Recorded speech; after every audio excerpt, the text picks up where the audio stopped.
இன்றைய ஆன்மீக தகவல்கள். எதிரிகளே இல்லாமல் செய்யும் பஞ்சமி வழிபாடு.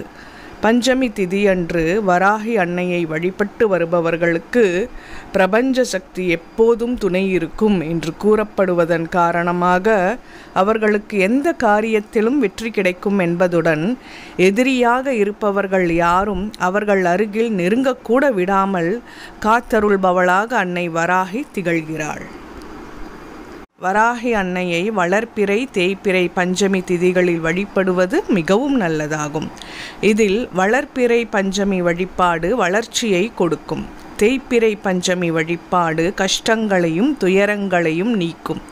இந்நிலையில் ஆவணி தேய்பிறை பஞ்சமி தினத்தன்று அதிகாலையில் எழுந்து குளித்த பின்னர் அன்னை வராகியை விரலி மஞ்சள் குங்குமம் வைத்து வழிபடுவது சிறந்தது.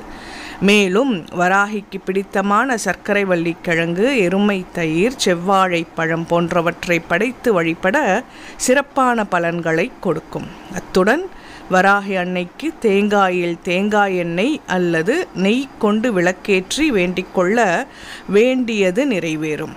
இவ்வாறு தொடர்ந்து 5 தேய்பிறை பஞ்சமிகளில் வராகியை வழிபாடு செய்து வர அந்த குடும்பத்தில் என்றும் மகிழ்ச்சி நிலைத்திருக்கும். வராகி மந்திரம்.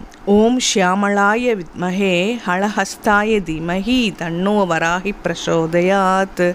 இந்த மந்திரத்தை தினமும் 18 முறை கூறி வழிபடுபவர்களுக்கு நினைத்ததை செய்து முடிக்கும் ஆற்றல் கிடைக்கும்.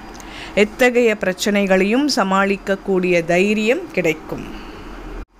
தேய்பிறை பஞ்சமி தினத்தன்று சாம்பார் சாதம், தயிர் சாதம் போன்றவற்றை பக்தர்களுக்கு வழங்குவதால் வராகி தேவி மனம் குளிர்ந்து வேண்டியதை நிறைவேற்றி கொடுப்பாள்.